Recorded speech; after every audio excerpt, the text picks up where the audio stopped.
আমরা ঘুমন্ত অবস্থায় ছিলাম। আমার বেডে আমার দুইটা বাচ্চা, একটা 5 বছরের আর একটা 1 year প্লাস।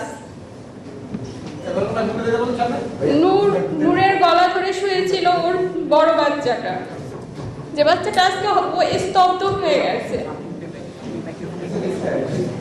25শে মার্চের কারো রাত গল্পে বই পড়েছিলাম ছোটবেলায় যখন, ঠিক ওই রাতটা যেন আমার জীবনে নেমে এসেছিল আমার সন্তানদের জন্য।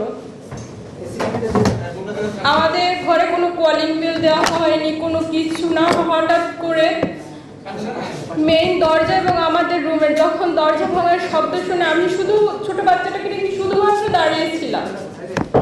এর মধ্যে দেখে আমার সামনে এসে অন্ধকার ঘর, অনেকগুলো লোক, তাদেরকে তখন তো আমি চিনতে পারতেছিলাম না। নূর উঠতে পারতেছি